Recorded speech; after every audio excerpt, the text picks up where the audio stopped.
Tonight in Arkansas, there's a mother tucking in her daughter and turning off the light. A business owner's burning the midnight oil. An at-home dinner date is plating up possibility. And it's all happening under one roof. How? The power of a conversation, like the one John from Integrity Solutions had with First Horizon Bank about his vision for a sustainable mixed-use building. Now it's not just words, it's life. First Horizon Bank. Let's find a way. Go to firsthorizon.com/John. First Horizon Bank, member FDIC.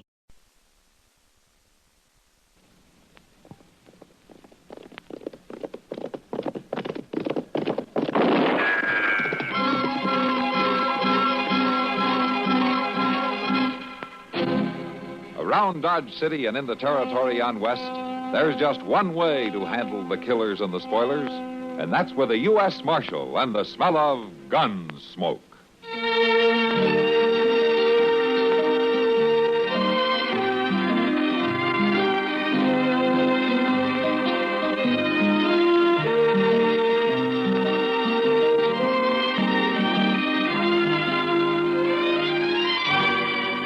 Gunsmoke, starring William Conrad, the story of the violence that moved west with young America, and the story of a man who moved with it. I'm that man, Matt Dillon, United States Marshal.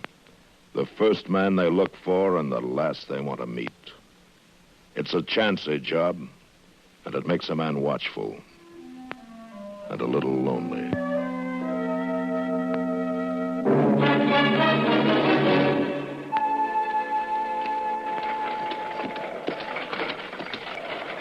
This ain't the smoothest wagon trail I ever seen, but it'll save us a couple of hours going cross country this way. Don't worry about me, Will. I'll be all right. It's just I don't like the looks of that storm.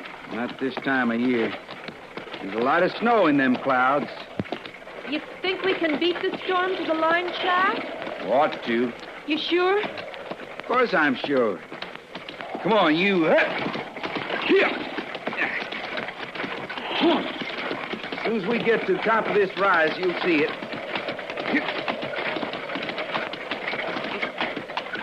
Oh, no! Oh. Burned. Every last stick of it burned. Will, what are we going to do? Some hunter, some drifter maybe left a fire without sand in it, and now it's gone. I guess the only thing is to head for Dodge, then. We'd be driving all night. Well, we can't stay out here, Will. We got to find shelter. I know. There must be a ranch house somewhere. There's just one that I know of. Well, then let's... No, we ain't going there. We don't have much choice, Harmony. Will, I just couldn't. Harmony, that's the only ranch within 15 miles of drive. 4 hours more in this wind and cold might just be too much. Like I say, Harmony, we just don't have no choice. We're heading for the ranch.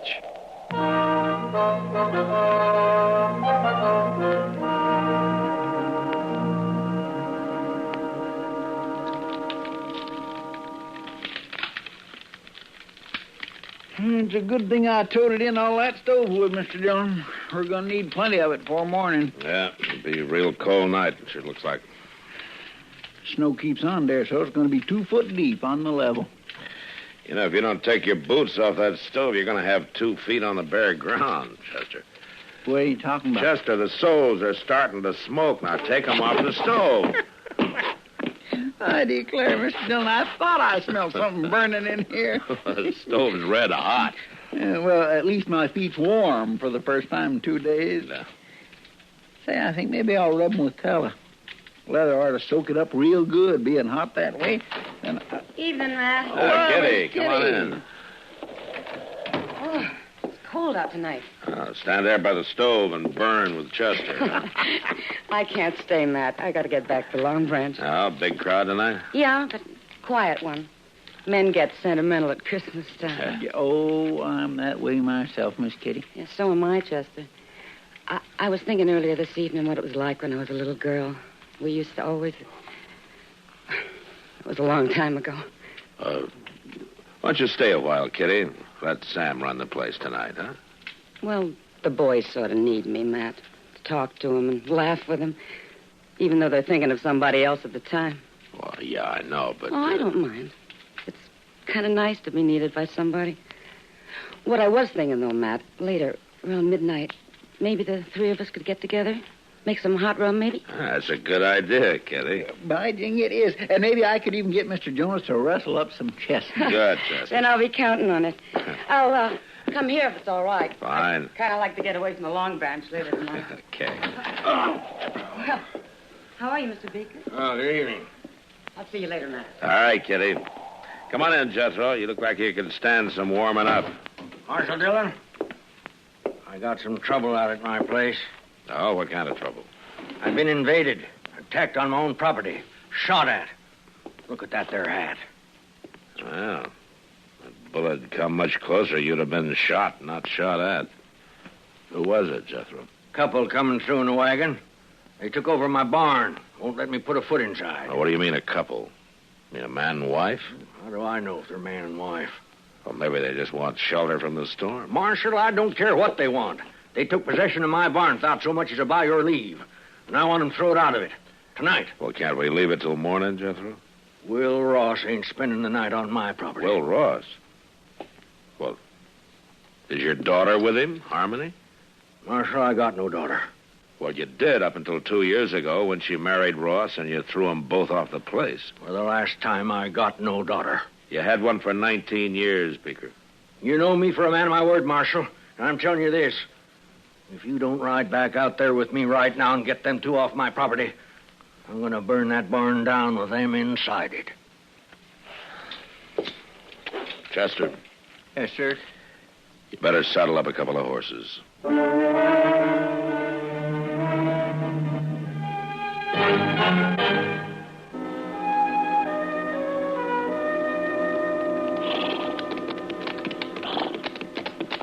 I don't see any wagon, Jethro. They hauled it inside the barn. Blast them, they're burning the coal oil stove in the tack room. I got a fire going in the blacksmith forge. Well, it's a cold night. Well, charcoal and oil cost money.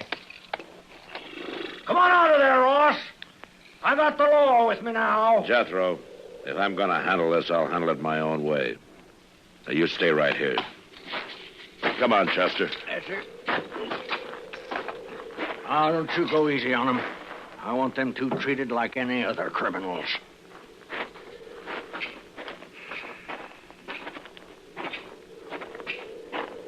We make mighty good targets again in this snow, Mr. Dillon. Yeah, I guess we do at that. I think the wind's dying down. May not turn into a blizzard after all. Mr. Dillon, I just don't like the idea of walking right into a gun. Will Ross. Who is it? Who's out there? It's Matt Dillon. Hold your fire, Will. You stay back.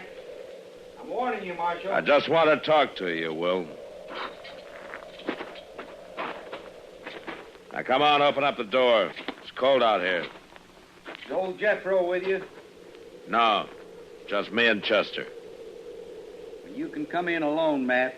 You leave your gun out there with Chester. All right, open up. Here, Chester. Hang on to this. I just don't like this one bit, Mr. Dillon. Well, we've got no choice. Hurry up, man. Welcome home, Will. You took a big chance walking up here like that. No, I doubt it. You wouldn't have shot anybody in cold blood before. I don't think a man changes that much in 2 years. Not unless he's pushed hard enough. Maybe. I take that gun now, Will. You said you just wanted to talk. Yeah, I do. But not over a gun sight. Now hand it over. No, stay back, Matt, or... No. Now, like I said, Will, a man doesn't change that much. No, I guess not. I wouldn't even have shot old Jethro. I figured that. We didn't aim to stop here, Marshal. We was trying to make Dodge and the storm come down on us. A man takes shelter where he can. I wouldn't even have asked him for a drink of water. Not after the way he treated us when we got married. But we just didn't have no choice. Where's Harmony, Will? She's in the tack room. It's warmer there. I made up a bed for her with some straw and blankets. A bed? You better go talk to her, Marshal. She'll be right glad to see you after all this time. All right. Chester, Yes, sir. you stay here with Ross. I'll be right back. All right, Mr. Dillon. How you been making out, Will?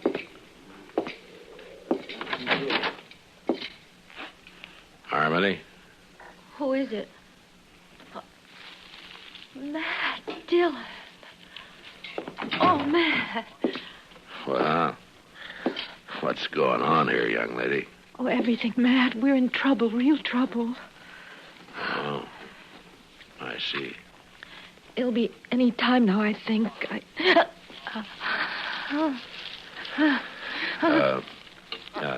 Don't you worry, Harmony. I'm going to get some help out here right now. And, don't you worry, everything's going to be all right. You get out of my barn and off my property, Ross. And take that woman of yours with you. Jethro, I told you to stay outside. I'll remind you these is my own premises, Marshal. We'll worry about that later. Chester, Yes, sir. go get Doc out here fast. Well, what'll I tell him? Is Miss Harmony took down sick? Not exactly. What? Just get riding. Yes, sir. I'll get him. I'll get him right away.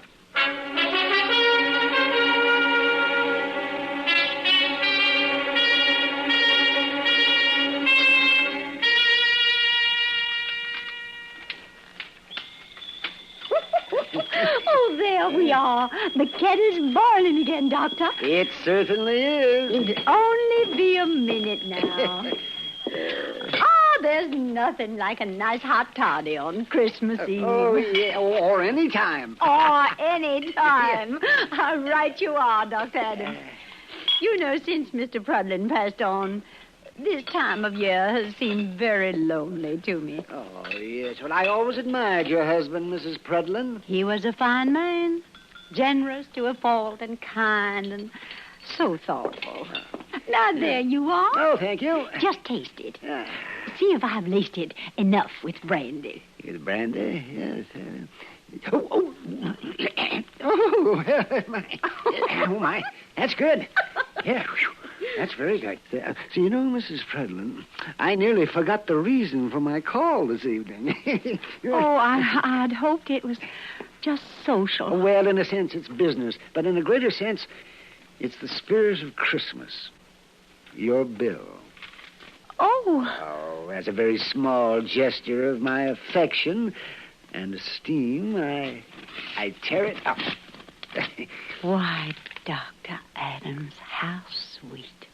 I hope you won't think me familiar or forward. It was only meant as a small indication of my regard. Dr. Adams, would you care to join me here on the settee? It might be warmer here, closer to the fire. Well, oh, yes, when I come to think about it, there is a chill in the air tonight. Oh, well, sit still. I'll answer it.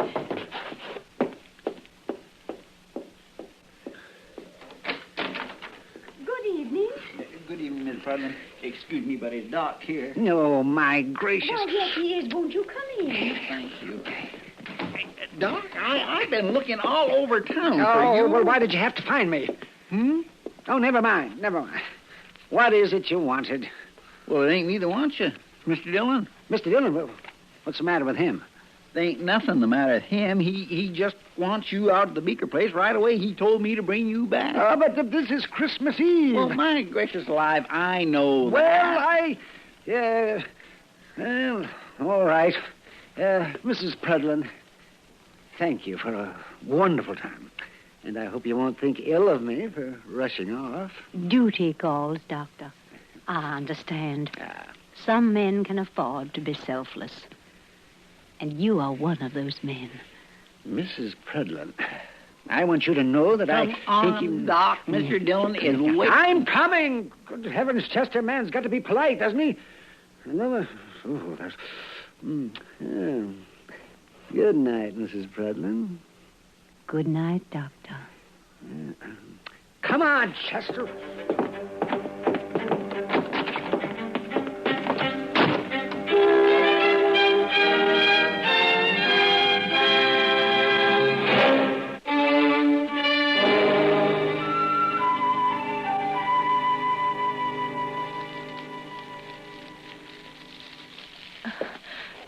Matt. Oh, Matt, I'm scared. Easy now, Harmony. Will and Chester will be back any minute, and they'll have Doc with them. Why don't they hurry? It won't be much longer now. They got to hurry. They've just got to. Harmony, it's going to be all right. Why couldn't Chester have gone alone? Why did you send Will with him? If he stayed here, your father and him would have been at each other's throats. Where is Pa? Out there keeping the forge burning and heating up water. I'm looking sicker by the minute. Why did it have to happen here, Matt? Take it easy now. If only I had something to hold on to. Maybe if you give me your hands. Sure. There you go. There. A baby's first look at the world ought to be all love and joy. Not like this. Not with Pa hating us like he does. Now, Harmony. He does. He hates us, Will and me both. Maybe not as much as he puts on. Matt. You're right, I think. What do you mean? It's not going to be much longer. Take it easy now. If Doc doesn't get here, you'll stay with me. You'll help me, won't you, Matt? What? Yeah, sure I will. I'll do what I can, but... Well, he'll get here, though. Doc always makes it. I hope so. I hope so, Matt. But I'm afraid he's going to... All right. Now, what's all this fuss about? Oh, Doc. Yeah, it's a fine time of night to drag a man out in the snow. Can't see why you didn't plan this thing at a decent hour, young lady. Doc, I'm scared. Yeah. Oh, fiddlesticks. Not a thing to worry about. Women were having young'uns long before you and I were even born. Hurry, please. Oh, no. Wait a minute. You settle back there and you quit worrying. I'll tell you when it's time to worry. Doc, do you mind if I... Well, man. Well, look at you. You're as white as a sheet. Well... Oh, you thought you were going to have to take over by yourself, didn't you? Yeah, well, all right. You go on out there and tell that old buzzard to heat up some more water. He hasn't got half enough. All right, Doc. Yeah. And then you stay out from underfoot, will you, Matt? Because me and Harmony's got work to do.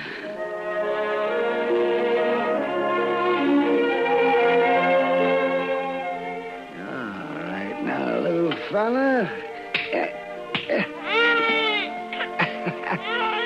Howdy, young fella.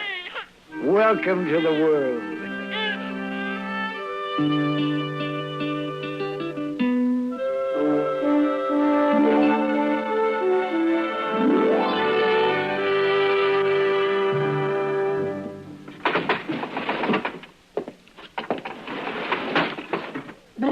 Still cold, Mr. Dillon. Stop snowing, though. Clear as a bell. There you are, Mr. Beeker. Better put some more wood on that forge, I guess. The fire's down pretty low. So's my wood pile. It's a fool waste trying to heat a barn in midwinter. I'll cut enough to make it up before we leave. One thing sure, Jethro, we ain't going out beholden to you. You always was a fine one for talk. And mostly I can back it up. Well, you didn't with Harmony. We don't need your old man's farm, you said. We'll have us one twice as big, you said. Now, we ran into bad luck. Oh, sure you did. You come crawling back with your tail between your legs. Not to you, we didn't. We got caught here tonight by accident. Bad luck, accidents. That's all you was born for. Just what I told Harmony when she defied me and up and married you. Is that so? Now, you listen to me, Jethro. All right, that's enough. Now, settle down, both of you. Well, I didn't give you back your gun just to have you start another argument. I'm sorry, Marshal. I'm just kind of on edge, I reckon. Well, you know, Marshal, I'll remind you that all of you are trespassers on my property. I thought we settled that, Beeker. I'm here because you asked the law in, remember? Well, you sure ain't done nothing. Force of circumstances. They'll leave as soon as your daughter's able to. Now, you can count on that. I got no daughter, Marshal. Well, anyway, while they're here, you're going to keep the peace. Well, there ain't no law against talking. There is if the talk leads to violence. And just remember that Harmony and Will don't like putting up with you any better than you like putting up with them. Yeah. Real high and mighty, ain't they? Without a roof over their heads. A lot of folks might figure that makes you look worse than them. Hey, what kind of talk is that, Marshal? Well, a ranch this size, a big house on it, and a man your age trying to work it all by himself while his own kin roam the countryside. Some folks might figure a man like that's got a lot of meanness in him. I told her what to expect if she married this fella. You know, a man might tell somebody most anything when he's mad, Jethro, but it's plain stubbornness that makes him stick to it afterwards. Why, they come sneaking into my barn like bandits, Marshal. Didn't even knock on my door. And now you're saying I ought to go crawling to 'em. I didn't tell you what you ought to do. It comes to that, though. And I ain't doing it. Don't you worry, Jethro. We don't want no part of your ranch. And it ain't being offered to you. I worked mighty hard to make this place what it is. A little peace and quiet out here wouldn't do the patient any harm, you know. How is she, Doc? Is she going to be all right? She's fine, and so's the young'un. She'll live to have a dozen more. And he'll grow up and probably come to a bad end, like being a marshal or country doctor. Young lady, I'll be back in the morning, so you get yourself some sleep. All right, Doc. What would you tell my father? No, if you've got any telling to do, you tell it yourself. Pa? Pa? Well, answer, you old coot. She's talking to you. Yes. What is it? Pa? Will you come in here and say howdy to your grandson? Grandson? My grandson? Of course he's your grandson. By golly, I hadn't thought of that. It's my grandson. I don't know now, Jethro. You just got through claiming you didn't even have a daughter. Huh? Oh, confound it, Marshal. You're trying to put words in my mouth. Of course I got a daughter. And a grandson. And as fine a boy as you could ask for. Say, Will. Yeah? I'd be much obliged if you'd shake hands and kind of forget things, huh? I can't see no reason not to, Jethro. Good. Well, come on, Will. Let's look him over. By golly, grandson. Crazy old fool. Young'un's born every day. It's nothing to get all worked up about. Who you fooling, Doc? Nobody. Well, what are we going to do? Huh? Head back to town? Might as well. They'll probably have some ups and downs yet, but I guess the four of them will be able to work it out now. Yeah, they'll spoil that kid rotten. Turned out to be a fine night after the snow quit, didn't it? Yeah. Look at those doggone stars. Hey, Doc, why don't you come by the office when we get in town, huh? Kitty's going to be there. We thought we'd have a little something to drink, sit around and talk a while. Oh, sounds fine. But it's pretty near 4 o'clock in the morning, Mr. Dillon. That's right, Chester. Well, Miss Kitty won't still be waiting up. You want to bet?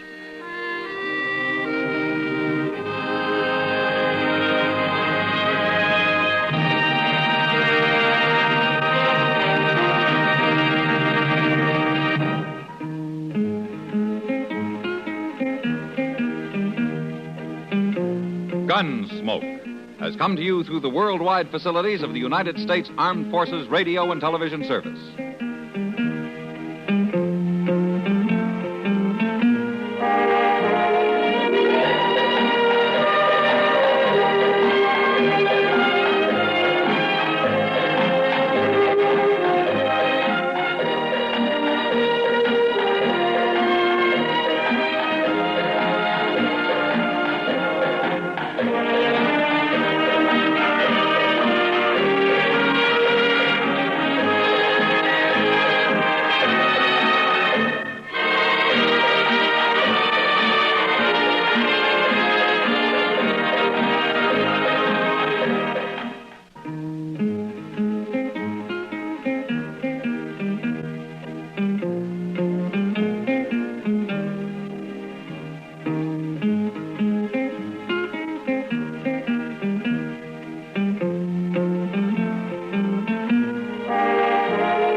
Recently, our client John met his banker to discuss plans for a clean energy building.